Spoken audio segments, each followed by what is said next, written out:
Hola chicos, ¿cómo están? El día de hoy vamos a dar neuroinfecciones. Sí, vamos a hablar de meningitis, de encefalitis, de meningoencefalitis y de absceso cerebral. Va a ser una presentación larga, pero voy a tratar de ser lo más directo de tal manera de que la presentación no se extienda tanto. Así que vamos a iniciar con la introducción del día de hoy, el cual las infecciones del sistema nervioso central constituyen un grupo heterogéneo de enfermedades caracterizadas por la invasión de microorganismos al encéfalo, las meninges o ambos, que representan unas verdaderas emergencias médicas debido al riesgo de edema cerebral, hipertensión endocrinina, convulsiones, herniación cerebral, secuelas neurológicas permanentes y también, en algunos casos, incluso la muerte. Entonces, la rapidez en el diagnóstico y el inicio precoz del tratamiento son los principales determinantes del tratamiento. Algo fundamental es conocer la anatomía funcional para entender la enfermedad. En el caso de las meninges, son las membranas que envuelven el sistema nervioso central. ¿Sí? Está formado por la dura madre, la aracnoides y la pia madre, así como se muestra en la imagen. Entre la aracnoides y la pia madre se encuentra el espacio subaracnoideo, donde circula el líquido cefalorraquídeo, o el LCR. La infección predominante en este espacio genera el famoso cuadro de meningitis. Y también tenemos que conocer la definición de parénquima cerebral, que va a ser constituido por neuronas, glía y vasos sanguíneos. Cuando el microorganismo invade directamente el tejido cerebral, se produce la encefalitis. Bien, continuando nuevamente con las definiciones, la meningitis es la inflamación de las leptomeninges y del espacio subaracnoideo, que clínicamente predomina con fiebre, cefalea y rigidez de núcleo. La encefalitis es la inflamación del tejido cerebral. Clínicamente va a predominar alteración de la conciencia, cambios conductuales, convulsiones, focalidad neurológica. También tenemos a la meningoencefalitis, ya el compromiso es simultáneo entre la meninge y el parénquima cerebral, que es frecuente en la práctica clínica. En cuanto a la epidemiología, más que nada mencionar que de 3 meses a los 18 años, los agentes más comunes son, y esto tienen que anotarlo, el neumonía, la Neisseria meningitis y la Haemophilus influenza. De los 18 a los 50 años, a la Neisseria meningitis, a el neumonía y a la Haemophilus influenza. Y los mayores de 50 años, el neumococo, la listeria monocitógenes y los bacilos gram negativos. ¿Sí? Y siguiendo con lo que vendría a ser el nuestro PowerPoint, obviamente que siempre tenemos que tener presente la edad, la inmunidad, la vacunación y la exposición epidemiológica, ya que, por ejemplo, en adultos inmunocompetentes predomina la meningitis meningocócica, ya dijimos, por la Neisseria meningitis, la meningitis neumocócica por el Streptococcus pneumoniae y también a la Haemophilus influenza, que son responsables del 80% de los casos, estos tres, ¿sí? Entonces ya debemos pensar qué fármacos atacan a estos tres microorganismos, ¿sí? Y también los virus como el enterovirus, pero el herpes simple tipo 1, los traumatismos de cráneos y el post-neuroquirúrgico. Aquí es donde entran los neurocirujanos, por ejemplo, que deben considerar infecciones por aurus, coagulasa negativo, como por ejemplo epidermidis, y bacilos aerobios gram negativos como la pseudomonas aeruginosa. Fracturas de base del cráneo, pensemos en neumonía, en Haemophilus influenza y, evidentemente, siempre tenerlos presentes. Y, obviamente, al estreptococo beta hemolítico de grupo A. Algo fundamental que también lo agregué en la presentación es la vía de infección, que esto también se puede llegar a preguntar. Los microorganismos llegan al sistema nervioso central por diseminación hematógena, que suele ser lo más frecuente. Entonces, el foco inicial puede ser a nivel del pulmón, los senos paranasales, el oído o la piel, que posteriormente generan bacteremia, atraviesan o llegan a la barrera hematoencefálica y de esta manera llegan al sistema nervioso central y generan el cuadro de meningitis, por ejemplo. Luego tenemos otra manera de llegar al sistema nervioso central mediante la extensión por continuidad, como mastoiditis, sinusitis, absceso dental. Sí, más que nada, complicaciones de estas patologías pueden llevar a un cuadro de meningitis. La mastoiditis, por ejemplo, es algo que se puede encontrar en pediatría y te pueden preguntar cuál es la complicación de la mastoiditis. Y si sigue avanzando, una meningitis. Si sigue avanzando, lo que vendría a ser la sordera, por ejemplo, ¿no? Lo mismo en la sinusitis y el absceso dental. Y también por inoculación directa como tercer mecanismo del microorganismo a llegar al sistema nervioso central, por lo que vendría a ser neurocirugía, traumatismo y derivaciones ventriculares. En cuanto a la fisiopatogenia de la meningitis bacteriana, hablamos de una primera etapa que es la colonización, donde las bacterias colonizan la nasofaringe, por ejemplo la Neisseria meningitis. Una segunda etapa en donde hay una invasión sanguínea que atraviesa mucosas respiratorias y desarrollan la bacteremia. La tercera etapa, donde va a haber el paso al sistema nervioso central, que cruzan la barrera hematoencefálica, se multiplican libremente en el líquido cefalorraquídeo, y el líquido cefalorraquídeo tiene pocas inmunoglobulinas y poco complemento. Por lo tanto, existe una escasa defensa local. 4. Una respuesta inflamatoria. Evidentemente va a haber liberación masiva de TNF-alfa, interleucina 1 y 6. Como consecuencia se genera edema cerebral, aumento de la permeabilidad vascular e hipertensión endocraniana. Y en la etapa 5, aquí va a ocurrir la lesión neuronal, donde la combinación de edema, isquemia e inflamación produce daño neuronal irreversible. Y también mencionarles de la fisiopatología de la encefalitis herpética. La encefalitis por el herpevirus simple 1 es la encefalitis viral más grave, más frecuente también del adulto. El mecanismo es que el virus permanece latente en los ganglios, en este caso trigeminal, posteriormente se reactiva, migra al sistema nervioso central por vía neuronal y a las regiones afectadas principalmente van a ser el lóbulo temporal, el sistema límbico, que por eso aparecen alteraciones conductuales, trastornos de memoria y crisis epiléptica, generando así un daño cerebral. El virus provoca además necrosis hemorrágica, edema cerebral, inflamación intensa y sin tratamiento la mortalidad supera hasta el 70%. La clínica, bueno, del síndrome meningio todos conocemos, ¿no? La fiebre, la cefalea y la rigidez de nuca, pero sin embargo solo aparece completa en aproximadamente la mitad de los pacientes, o sea, hasta un 40% tienen fiebre, cefalea y rigidez de nuca, y los demás no cumplen con esta triada clásica del síndrome meningio. Entonces esto hay que tenerlo bastante presente, solo un 40% o hasta 50% de los casos vienen con esta triada. Los signos meningios son el signo de Kerning, que es el dolor o la resistencia al extender la rodilla con la cadera flexionada, y el signo de Brudzinski, que se da por flexión involuntaria de la rodilla al flexionar el cuello. Luego también tenemos otros signos que, por ejemplo, el signo de la acentuación de la cabeza, que se da por empeoramiento, que genera, mejor dicho, un empeoramiento de la cefalea en el paciente al girar la cabeza 2 o 3 veces por segundo, que tiene una sensibilidad de hasta un 97%, pero con una baja especificidad, ¿sí? Los signos de gravedad sin duda un Glasgow disminuido, convulsiones, déficit focal, papiledema, shock séptico. Algo que me gustaría agregar también es que la Neisseria meningitis en cuanto a la clínica puede presentar, y esto quiero que lo anoten y tengan presente, un exantema maculopapular difuso que rápidamente se convierte en petequial en el tronco, extremidades inferiores, mucosas conjuntivas y en ocasiones en palmas y plantas. La biopsia cutánea de las lesiones permite confirmar el diagnóstico mediante Gram y cultivo.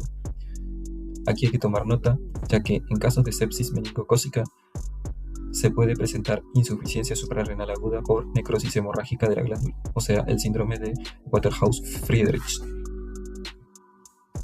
presentando la triada de shock séptico, coagulación intravascular diseminada y púrpura fulminante.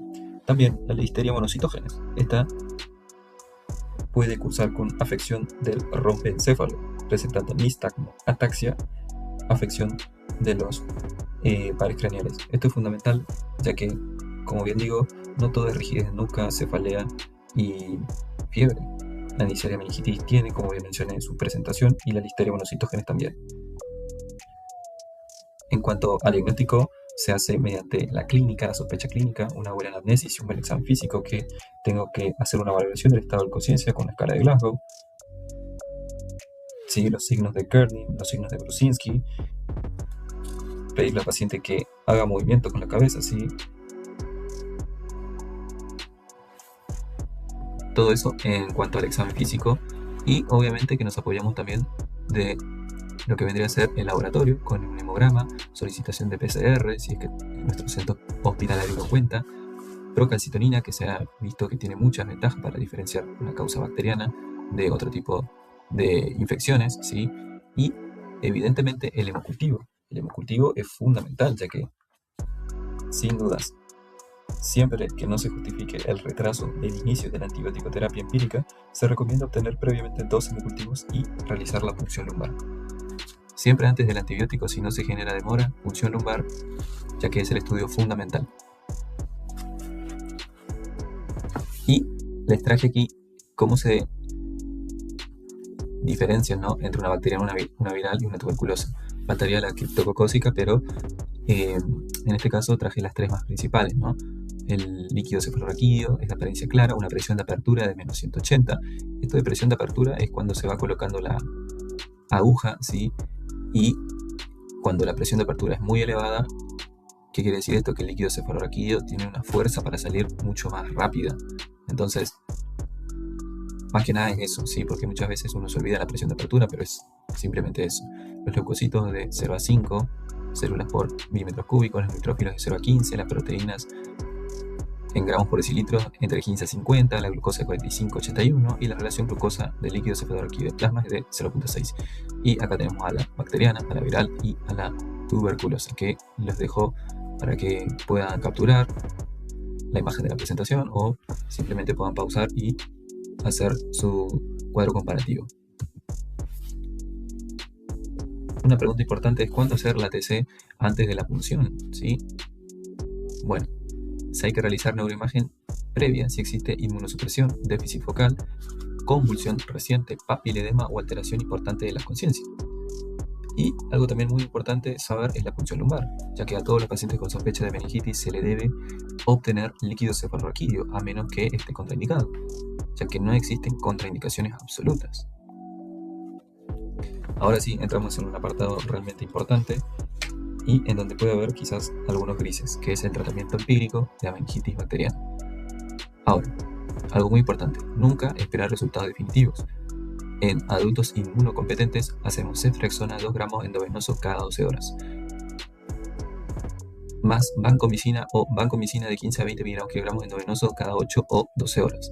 En mayores de 50 años o en inmunocomprometidos, o inmunodeprimidos en este caso, agregar ampicilina 2 gramos de endovenoso cada 4 horas, ya que generamos una cobertura contra la listeria monocitógenes. También podemos utilizar corticoides como la dexametasona 10 miligramos endovenosos cada 6 horas durante 4 días, ya que se debe administrar antes o junto con la primera dosis antibiótica, ya que lo que vendría a ser los corticoides, lo que generan es reducen secuelas neurológicas, hipoacusia y la mortalidad en neumococo. También podemos usar cefepima 2 gramos endovenoso cada 8 horas o meropenem 2 gramos endovenoso cada 8 horas. Y algo importante que también puse acá es que si se usa meropenem no se requiere el tratamiento inicial con ampicilina, ya que el meropenem tiene actividad contra la listeria. Sin embargo, si se identifica a la listeria como el agente causal, el régimen debe modificarse para incluir a la ampicilina o la penicilina, generalmente en combinación con la gentamicina, ¿sí? Y esto es algo que lo deben tener en consideración. En cuanto a la meningitis aséptica o meningitis viral, los virus son la principal causa del síndrome de meningitis aséptica, un término que se usa para definir cualquier meningitis, infecciosa o no infecciosa, sobre todo en la que hay leucitosis leofositaria, cuya causa no es evidente después de la evaluación inicial, las tinciones y los cultivos sistémicos del líquido cefalorraquídeo. Son siempre secundarios a procesos virales sistémicos. Algunas veces la afección meningia es lo predominante del cuadro clínico y en algunas otras su manifestación es escasa o nula. Suelen ser procesos de poca gravedad y autolimitados, como ocurre con otros agentes etiológicos. Puede haber compromiso encefálico, dando meningoencefalitis. Cuando los virus son capaces de escapar a los mecanismos de defensa iniciales del huésped, pueden multiplicarse y diseminarse, con la posibilidad de invadir para el sistema nervioso central. Después de la diseminación hematógena, los virus pueden invadir el sistema nervioso central. La mayoría de los virus neurótropos se multiplican primero en lugares extraneuronales, inicialmente, por ejemplo, en la punta de la entrada, y se establece la viremia y luego cruzan la barrera hematoencefálica. Ante la sospecha clínica, no esperar PCR, iniciar inmediatamente aciclovir 10 miligramos kilogramos endovenoso cada 8 horas durante 14 a 21 días. Cada hora de retraso aumenta la mortalidad en este tipo de meningitis. Bien. Entonces, en cuanto a lo que vendría a ser las complicaciones, sabemos que las agudas puede ser un edema cerebral, un estatus epiléptico, shock séptico, herniación cerebral y como complicación tardía, epilepsia secundaria, déficit cognitivo, sordera neurosensorial y trastornos conductuales. Algo muy importante que hay que mencionar también es la profilaxis, ¿sí? Las pautas. Como primera opción, rifampicina bioral por 4 días. Los adultos, 600 miligramos barra dosis cada 24 horas y niños mayores a un mes, 20 miligramos por kilogramo por dosis cada 24 horas. Niños menores a un mes, 10 miligramos por kilogramo dosis cada 24 horas. Otras opciones como profilaxis, ceftriaxona intramuscular dosis únicas, adultos 250 miligramos y niños 125 miligramos. Convivientes. Incluye a las personas que residen en el mismo domicilio del caso índice y a las que no residentes que hayan pasado 4 o más horas al día, al menos 5 días de los 7 previos a la hospitalización. También la vacunación frente al hemófilos influenza. Se considera vacunación completa cuando han recibido una dosis de vacuna conjugada con mayor o igual a 15 meses de edad, 2 dosis entre los 12 a los 14 meses o 2 a 3 dosis en mayores de 12 meses con un recuerdo a los 12 meses o más.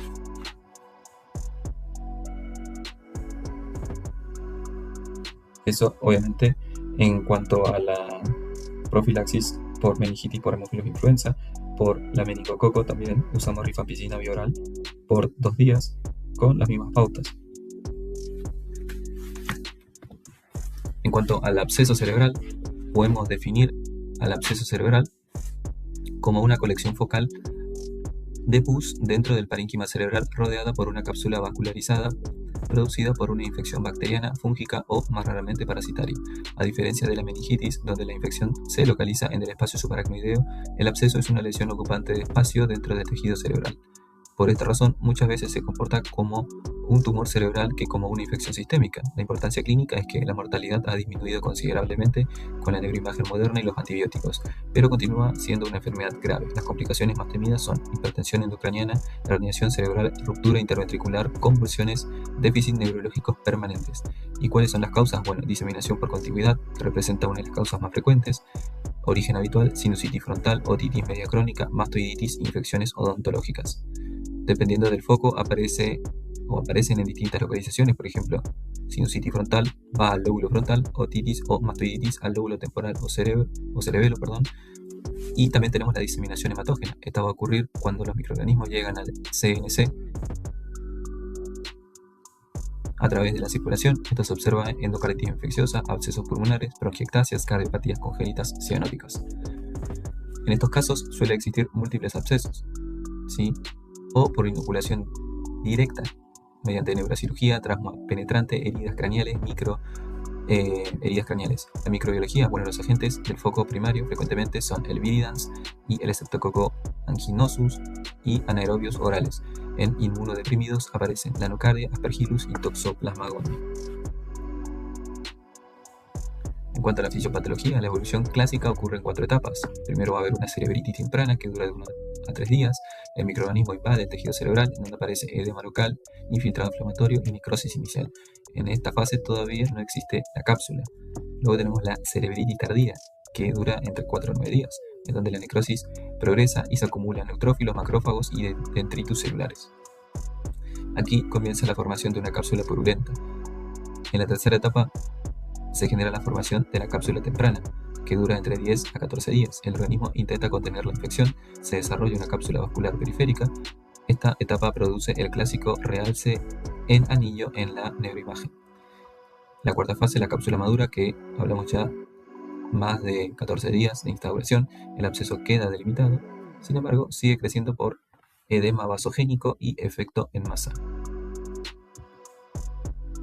En cuanto a las manifestaciones clínicas, la tríada clásica, ¿no? De cefalea, fiebre y déficit neurológico focal. Sin embargo, esto aparece en menos del 50% de los pacientes. La cefalea es el síntoma más frecuente, generalmente es progresiva, localizada y resistente a analgésicos. Los déficits focales van a depender de la localización. Si es en el lóbulo frontal, va a haber cambios conductuales y hemiparesia. Si es en el lóbulo temporal, el paciente puede tener afasia o alteraciones de la memoria. Si es en el cerebelo, puede haber ataxia y dismetría. Y las convulsiones suelen aparecer aproximadamente entre un 25 y un 50% de los pacientes, que pueden ser las manifestaciones iniciales. Entonces por eso hay que tenerlo en cuenta. Y el caso clínico típico va a ser más que nada para que lo tengan en cuenta en un examen: un varón de 35 años con antecedentes de sinusitis frontal recurrente, consulta por cefalea progresiva de 3 semanas, vómitos, cefaleas. Posteriormente desarrolla una hemiparesia izquierda. En la resonancia magnética se evidencia lesión frontal con realce en anillo y edema vasogénico. ¿Sí? Con edema vasogénico, y el diagnóstico que se llega por la imagen es un absceso cerebral frontal secundario a sinusitis. Ese entonces es el caso típico de un absceso cerebral. Bien, ¿cómo hago el diagnóstico? Mediante laboratorio. Evidentemente también no nos olvidemos de la anamnesis y el examen físico, sí, la clínica fundamental, pero también nos apoyamos de los exámenes complementarios que pueden en laboratorio mostrar leucocitosis o PCR elevada. Sin embargo, puede ser normal en algunos casos. Hemocultivo importante si existe sospecha de diseminación hematógena. La neuroimagen, la TC con contraste fundamental, ya que nos muestra lesión hipodensa con realce anular y edema circundante. Una resonancia magnética cerebral, que es el método de elección. La difusión permite diferenciar absceso y tumor necrótico. Entonces la pregunta es, ¿se debe realizar punción lumbar? Generalmente no. ¿Por qué? Porque el absceso genera efecto en masa. Entonces, la extracción del líquido cefalorraquídeo puede precipitar a una herniación cerebral, por lo tanto no suele estar contraindicada. En cuanto al tratamiento, el tratamiento combina antibióticos y frecuentemente drenaje neuroquirúrgico. Es aquí también donde entran los neurocirujanos. Hacemos un antibiótico empírico, por ejemplo, ceftriaxona 2 gramos endovenoso cada 12 horas o metronidazol 500 miligramos endovenoso cada 8 horas si existe riesgo de Staphylococcus. Agregar vancomicina, sí, 15 a 20 miligramos kilogramos endovenoso cada 8 o 12 horas, con una duración generalmente de 6 a 8 semanas de tratamiento intravenoso. Evidentemente también tengo que pedir urea y creatinina, ya que tengo que ver la función renal de mi paciente, porque yo estoy dando fármacos que son realmente fuertes y fármacos que pueden generar daño a nivel renal, sí, los nefrotóxicos. Entonces siempre debo pedir como médico la función renal del paciente. Así, si se va con el especialista, ya lleva los estudios hechos al especialista, porque si no, el especialista le va a pedir que se haga un laboratorio y demás. Entonces, para ya que ahorrarle tiempo al paciente, ya nosotros solicitamos todos esos estudios. Y también, evidentemente, un tratamiento quirúrgico. Las indicaciones frecuentes es un absceso mayor o igual a 2 o 2,5 centímetros, efecto de masa significativo, un diagnóstico incierto o falta de respuesta clínica. La utilización de corticoides no se utiliza rutinariamente, se reserva para edema cerebral severo, hipertensión endocriniana, porque pueden dificultar la encapsulación y la penetración inmunitaria. Y las complicaciones van a ser herniación cerebral, hidrocefalia, ruptura interventricular, epilepsia secundaria y déficit neurológico permanentes. Aquí, si quieren, pueden detener la presentación y ver las diferencias entre lo que es una meningitis, una encefalitis y el absceso. Como conclusiones de esta presentación, las infecciones del sistema nervioso central constituyen una verdadera emergencia médica. La meningitis bacteriana debe considerarse hasta demostrar lo contrario ante un paciente con fiebre, cefalea y signos meningios. La encefalitis herpética es la principal encefalitis viral grave y requiere tratamiento inmediato con aciclovir. La demora terapéutica es uno de los factores pronósticos más importantes y puede determinar secuelas permanentes o la muerte. La bibliografía que se utilizó para realizar esta presentación, el Harrison y el Mandel, ¿sí? Utilizado también en infectología. Si llegaron hasta aquí, muchas gracias por su atención. No olviden suscribirse y activar la campanita para seguir viendo esta serie de neurología, ¿sí? Neurología clínica. Y también no olviden comentar si tienen alguna duda, si quieren que hable de algún tema en particular, me lo dejan en la caja de comentarios que yo estaré leyendo y respondiendo a la brevedad. También no olviden dejar su me gusta, que esto va a ayudar a crecer el canal y de esa manera seguir trayéndole contenido de calidad y de información actualizada a cada uno de ustedes. Así que sin más, chicos, me despido de esta presentación. Que tengan buen día, que tengan una buena semana, un buen fin de semana. Saludos, chau chau.